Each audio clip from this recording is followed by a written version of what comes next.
श्री गुरुभ्यो नमः। सज्जनों को इस गुरुचरण सेवक अभिनंदन स्वामी जी की ओर से भक्ति, श्रद्धा और विनम्रता पूर्वक नमस्कार। प्रियजनों, सद्गुरु श्री शंकरानंद स्वामी जी रचित किए गए बहुत सारे अमूल्य वचन में अब तक 7 अमूल्य वचन कन्नड़ा में आध्यात्मिक चिंतन के रूप में प्रस्तुत किए गए हैं। अनेक भक्तों के आग्रह पर अब 8वां अमूल्य वचन हिंदी में प्रस्तुत कर रहा हूँ। इसमें यदि कोई त्रुटि या कमी रह गई तो कृपया क्षमा करें। दूसरी ओर से मन को अत्यंत पीड़ा देने वाला एक दुखद विषय आप सभी से साझा करना आवश्यक हो गया है। हमारे परम पूज्य सद्गुरु श्री शंकरानंद स्वामी जी के शिष्य रत्नों में से एक, जिन्होंने मठ की सेवा को अपने जीवन की प्राणवायु बना लिया था, श्रीमान रमेश अन्ना शिंदे हम सब को छोड़कर सद्गुरुओं के पवित्र चरणों में लीन हो गए हैं। यह सत्य कहते ही हृदय अत्यंत भारी हो जाता है। मैं सर्वशक्तिमान भगवान से प्रार्थना करता हूँ कि वे उनके परिवारजनों को इस अपार दुख को सहने करने की शक्ति, धैर्य और शांति प्रदान करें। आज के अनमोल वचन का चयन भी इसी भावनात्मक पृष्ठभूमि से जुड़ा हुआ है। उसका कारण मैं अंतिम शीर्षक में आपसे साझा करूंगा। आइए प्रियजनों, इस भावपूर्ण क्षण में आज के अमूल्य वचन की भूमिका को भक्ति भाव से समझे। मानव जीवन इस सृष्टि में प्राप्त होने वाला सबसे अमूल्य अवसर है। शास्त्र स्पष्ट कहते हैं कि लाखों जन्मों के बाद ही मनुष्य जन्म मिलता है। फिर भी इस अमूल्य जीवन को पाकर हम उसका मूल्य कितना समझ पाए हैं, ये प्रश्न हम सबके सामने खड़ा है। उपनिषद कहते हैं कि दुर्लभम मानुषम जन्म, अर्थात मनुष्य जन्म दुर्लभ है। पर दुर्लभ है ये जानकर जीना और केवल कहना, इन दोनों में बहुत बड़ी अंतर है। आज हम सब जीवित हैं, पर क्या हम जागरूक होकर जी रहे हैं? आज के समाज में मनुष्य ने अपार ज्ञान प्राप्त किया है। आधुनिक सुविधाएं भी हासिल की गई है, पर उसी अनुपात में मानवीयता, शांति और संतोष को खोता हुआ भी दिखाई देता है। समय हमारे हाथ में होते हुए भी ऐसा लगता है कि मानो समय ही हमें चला रहा है। वाणी हमारे नियंत्रण में होनी चाहिए, पर आज वाणी ही हमें शासित कर रही है। समाज को एक होना चाहिए था, पर वह भेदभाव में डूबता जा रहा है। ऐसे समय में हमें सुधारने के लिए बाहर से आने वाले उपदेश से अधिक भीतर से जगाने वाले शब्दों की आवश्यकता है। ऐसे अंतर जागरण के शब्द सरल होते हुए भी गहन अर्थ में कहने वाले संत और सद्गुरु होते हैं। श्री शंकरानंद महास्वामी जी ऐसे महान गुरु परंपरा के दीप स्तंभ है। उनके उपदेश बड़े बड़े ग्रंथों जैसे प्रतीत होते हैं, पर उनका सार कुछ ही पंक्तियों में अत्यंत सरल रूप में प्रकट होता है। आज जिस अमूल्य वचन पर हम चिंतन कर रहे हैं, वह केवल 4 पंक्तियों का होते हुए भी मानव जीवन के 4 महत्वपूर्ण प्रश्न हमारे सामने रखता है। हम समय का उपयोग कैसे कर रहे हैं? हमारी वाणी समाज के साथ क्या कर रही है? हम समाज को जोड़ रहे हैं या तोड़ रहे हैं? और क्या हम अपने जीवन को दिशा देने वाले गुरु तत्व को स्मरण कर रहे हैं क्या नहीं? इन प्रश्नों के उत्तर खोजना ही इस प्रवचन का उद्देश्य है। यह किसी पर दोषारोपण करने के लिए नहीं है, न किसी की आहत करने के लिए। यह तो हमारे लिए स्वयं को देखने का दर्पण है। इस अमूल्य वचन में समय का मूल्य है, निंदा का खतरा है, जाति भेद का विष है और गुरु स्मरण का अमृत है। ये सभी मिलकर मनुष्य को एक पूर्ण व्यक्तित्व बनाते हैं। इसलिए आज इस प्रवचन को सुनते समय यह किसके लिए कहा जा रहा है के बजाय यह मेरे जीवन से क्या कर रहा है, क्या कह रहा है, यह प्रश्न हर श्रोता को अपने भीतर पूछना चाहिए।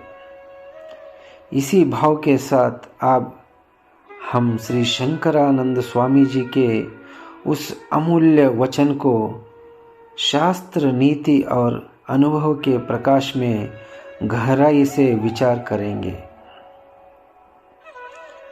व्यर्थ में समय नष्ट मत करो, व्यर्थ में समय नष्ट मत करो, बैठे बैठे दूसरों की निंदा मत करो, बैठे बैठे दूसरों की निंदा मत करो, जाति पंथ बनाकर समाज पर बोझ मत बनो, जाति पंथ बनाकर समाज की बोझ मत बनो। श्री सिद्ध शंकर हमारे अपने हैं, यह कभी मत भूलो। श्री सिद्ध शंकर हमारे अपने हैं, यह कभी मत भूलो। कितने सुंदर वचन सद्गुरु शंकरानंद स्वामी ने रचन किए गए। व्यर्थ में समय नष्ट मत करो। भक्तों, क्या आप जानते हैं हमारे पास सबसे बड़ा धन क्या है? धन लगता है तो धन भी नहीं है, पद लगता है तो पद भी नहीं है, संपत्ति लगता है तो संपत्ति भी नहीं है। इसका उत्तर है समय। समय ही हमारे पास सबसे बड़ा धन होता है। एक दिन बीत गया तो कोई डॉक्टर उसे लौटा नहीं सकता, कोई ज्योतिषी उसे पीछे नहीं मोड़ सकता है। समय मानव जीवन की सबसे अमूल्य संपत्ति है।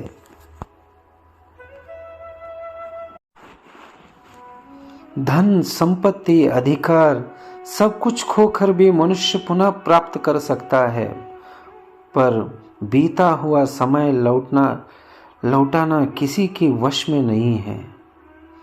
श्रीमद् भगवद गीता में भगवान कहते हैं कि कालोस्मि लोकक्षयकृत, अर्थात मैं ही काल हूँ, सबका संहार करने वाला मैं ही हूँ। यहाँ भगवान केवल काल की भयानकता ही नहीं है, उसकी अनिवार्यता भी बताते हैं। पर हम क्या करते हैं? मोबाइल में समय नष्ट करते हैं, टीवी के सामने समय नष्ट करते हैं, अनावश्यक बातों में समय नष्ट करते हैं, लेकिन मठ का दीप जलाने का समय नहीं मिलता है, हरिनाम लेने का समय नहीं मिलता है, पर व्यर्थ के लिए समय भरपूर मिल जाता है। चाणक्य नीति कहते हैं कि आयुष्य क्षण एकोपि न लभ्य स्वर्ण कोटिभिः। मनुष्य के जीवन का एक क्षण भी करोड़ों स्वर्ण देकर वापस नहीं पाया जा सकता है। फिर भी आज का मनुष्य समय का अत्यंत उपेक्षा पूर्वक उपयोग कर रहा है। अनावश्यक बातें, व्यर्थ चर्चाएं, ईर्ष्या, अहंकार, आलस्य, इन्हीं में अमूल्य समय नष्ट हो रहा है। यह पंक्ति मनुष्य को निद्रा से जगाने वाले शंखनाद के समान है। जीवन को समय काटने के लिए नहीं, साधना के लिए उपयोग करना चाहिए। यही इस पहले लाइन का सार है। दूसरा पंक्ति, बैठे बैठे दूसरों की निंदा मत करो। मानव समाज को भीतर से सड़ाने वाले सबसे बड़े दोषों में एक है वो निंदा। निंदा करने वाला अपने जीवन की जिम्मेदारी से बचता है। स्वयं कुछ न करके दूसरों की गलतियां ढूंढना ही वह साधना मान लेता है। विदुर नीति कहती है कि परनिंदा परापेक्षा आत्मनाशाय कारणम। दूसरों की निंदा करने वाला अपने आत्मनाश का कारण बनता है। भगवत गीता मनुष्य को अपने कर्तव्य पर ध्यान देने का सूचना देता है। स्वकर्मणः तमभ्यर्च्य सिद्धिं विन्दति मानवः। अपने कर्तव्य को निष्ठा से करने वाला ही सिद्धि पाता है। निंदा से कोई महान नहीं बना। निंदा सुनने वाले भी सुधर नहीं है, पर निंदा करने वाला को मन अवश्य मलिन हो जाता है। इसी कारण श्री शंकरानंद महास्वामी जी ने स्पष्ट कहते हैं कि बैठे बैठे निंदा मत करो। यह पंक्ति मौन के महत्व और सेवा की श्रेष्ठता को दर्शाती है। तीसरी पंक्ति है, जाति पंथ बनाकर समाज पर बोझ मत बनो।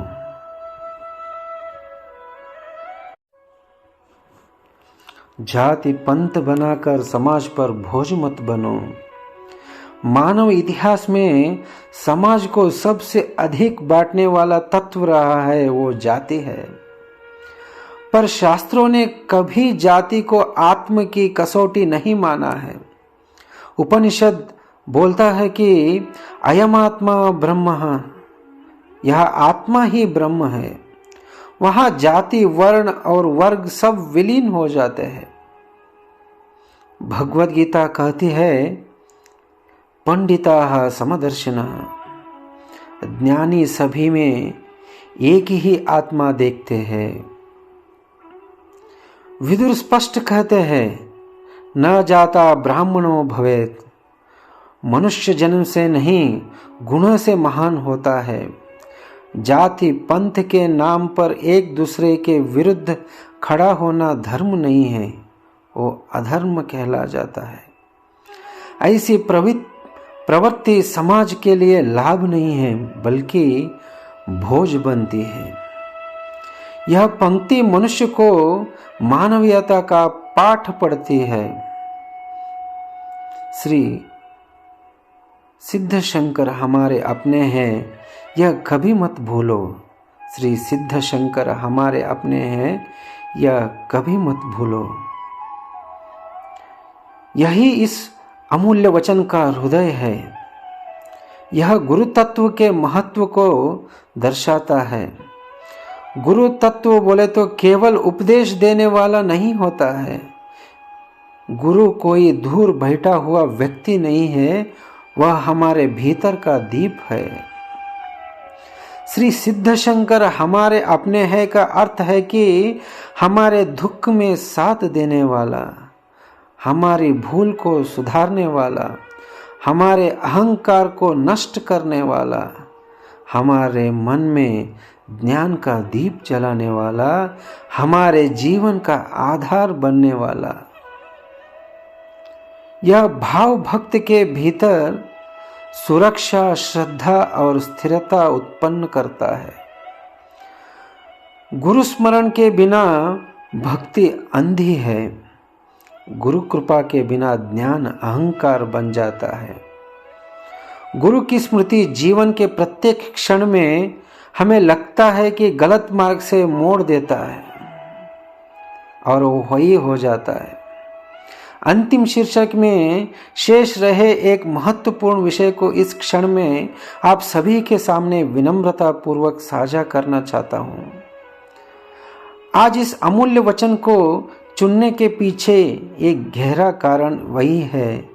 श्रीमान रमेश अन्ना शिंदे ने अपने संपूर्ण जीवन में सद्गुरुओं द्वारा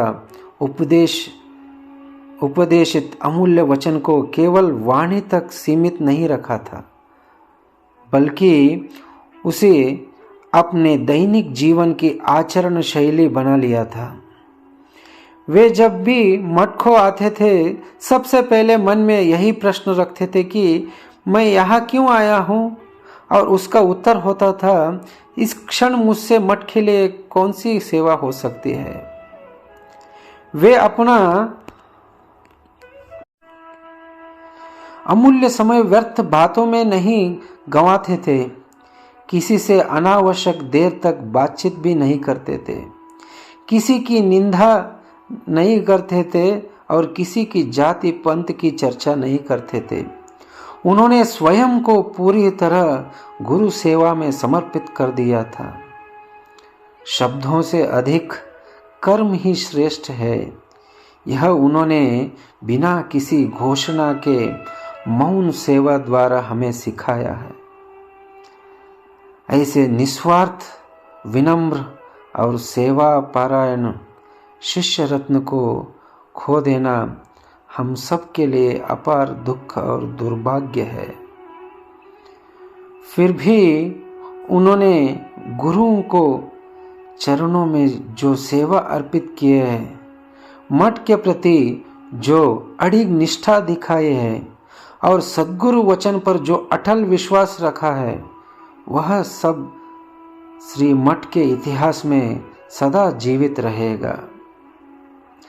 आज भले ही श्री रमेश अन्ना शिंदे शारीरिक रूप से हमारे बीच नहीं हैं, पर उनका सेवामय जीवन आने वाला पीढ़ियों के लिए दीप स्तंभ बनकर गुरु भक्त कैसे होना चाहिए, इसका जीवंत उदाहरण बनकर सदैव खड़ा रहेगा।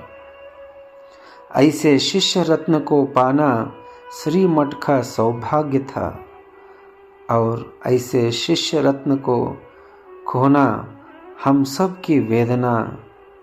फिर भी वे जो सेवा की सुगंध, भक्ति का प्रकाश और विनय का पाठ छोड़ गए हैं, वह सब हमारे भीतर सदा जीवित रहे।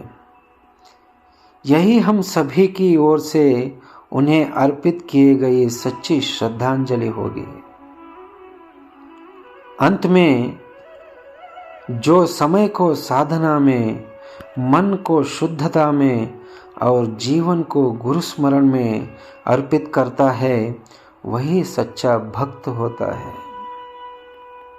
ऐसे बोलते फिर अगली कड़ी में एक और अमूल्य वचन के साथ मिलने का वचन देते हुए, तब तक सद्गुरु श्री शंकरानंद स्वामी जी का आशीर्वाद सदा आप पर बना रहे, इसी प्रार्थना के साथ आज के लिए विदा लेता हूँ। अवधूत चिंतन श्री गुरुदेव दत्त। सद्गुरु शंकरानंद स्वामी महाराज की जय।